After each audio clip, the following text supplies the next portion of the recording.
Do the Lakers need a third star to compete for a title?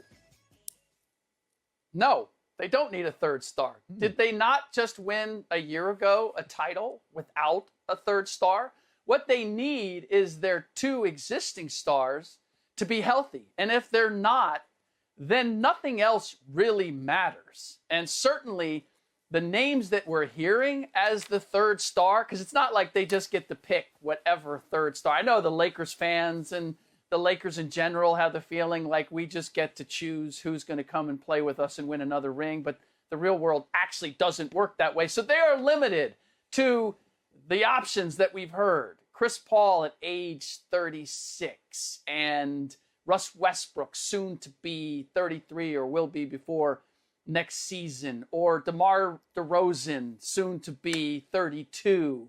Those are the options here for the oldest team in the league. And not only are we talking about adding yet another older player to this group, but we're talking about moving two of the youngest players in their rotation in Talen Horton-Tucker at 20 and Kyle Kuzma at 25. We're moving them out in order to add another older veteran. I get why you would do it, because those are really the best kind of players for LeBron to play with.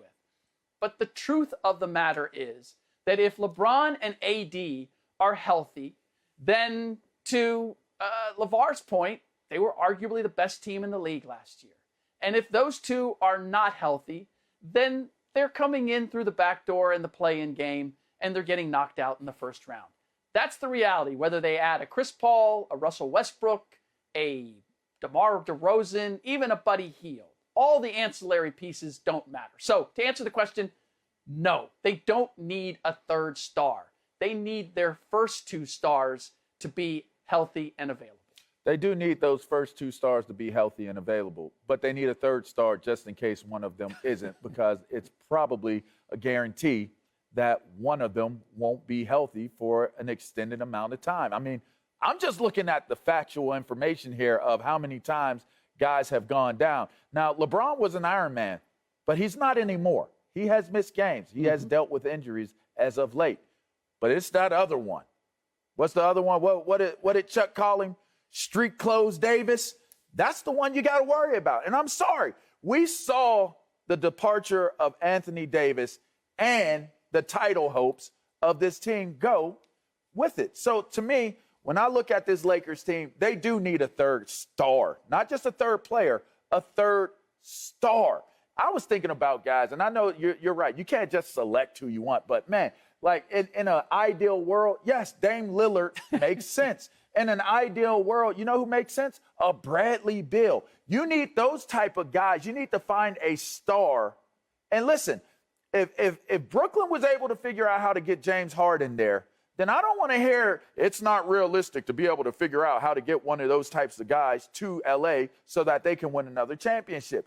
LeBron is on his way out at some point. At some point, he's on his way out. And even if he does get a nice long run in, at some point you're going to see more and more of LeBron James on the bench because his body's not going to be able to continue on this long journey of seasons year in and year out. It's been a long career for him. AD, as long as he's there, you're going to have to be concerned about his availability, which we all know, and Marcellus uses it all the time. Availability is the best ability to have.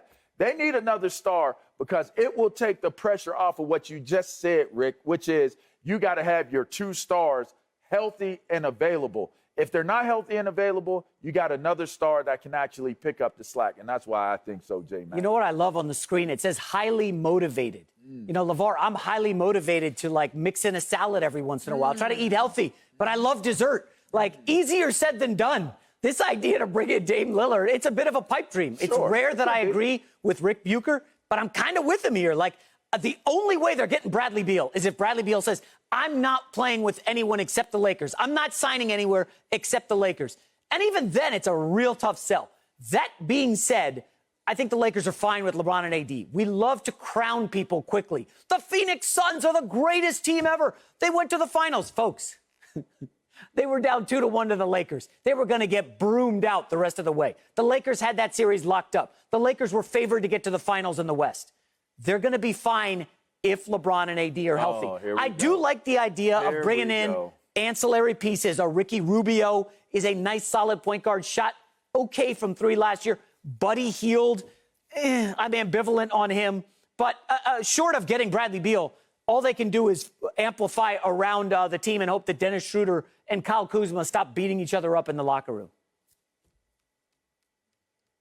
So this is the reality that we have to accept, and LaVar touched upon it, which is that the window's closed on the Lakers. Let's be honest. This idea, and I said, LeBron and AD have to be healthy. Okay. What's the expectation? What's the realistic expectation that they are going to be That's the pipe healthy? dream. They weren't healthy for a 72-game stretch. Now they're going to be healthy for an 82-game Rick, you got to stretch. mention the condensed offseason, right? To be fair, right? You got to mention Okay, it was let's the mention shortest offseason in sports. You also have history. to mention It doesn't matter. fair, but you also have to mention LeBron fair. James's age, and you have to mention Anthony Davis's history, and you have to accept that they won a championship with the benefit of taking 3 months off and then restarting their engines in the bubble where there was no travel. It was about the least demanding finals run that you could ask, or playoff run that you could ask for. So there's no easy solutions to what the Lakers have right now. And that's the greatest issue.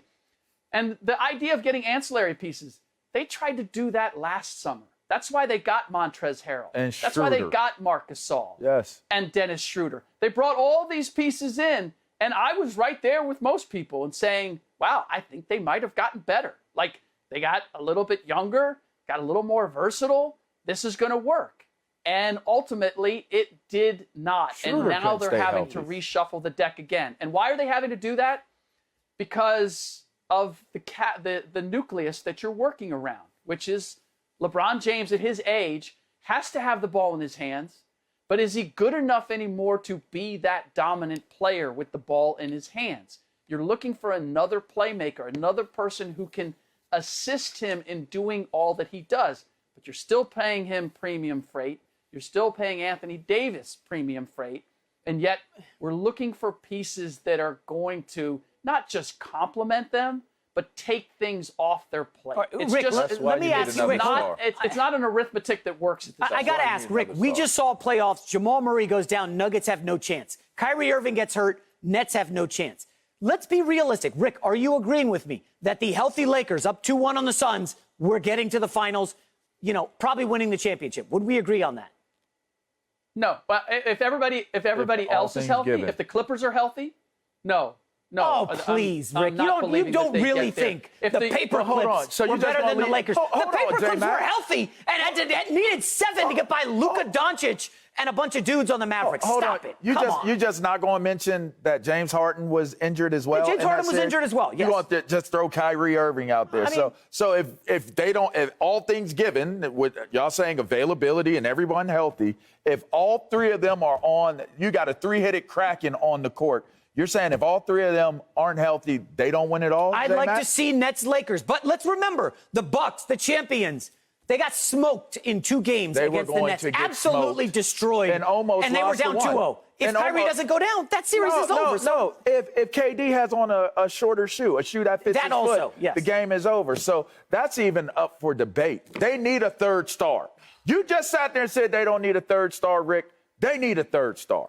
Come on. It's Mission Impossible, Just LaVar. admit it. It's not happening. That's the only chance What did they you just had. say, J-Mac? It's Mission Impossible. That's what it is. Yeah, and they don't have Tom Cruise running the front office. Different ancillary players. The window is closed. The page is turned. It's time to realize where the Lakers are with LeBron James and Anthony Davis.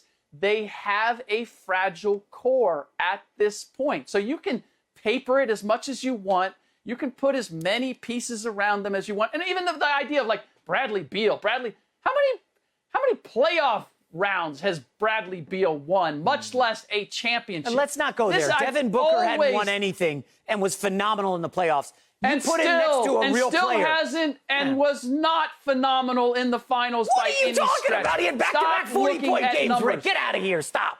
Oh, Devin my Booker goodness. is Hey, not guys. the reason they 40-point lost. games. Are you crazy? Two Hey, guys. 40-point games, and they were meaningless.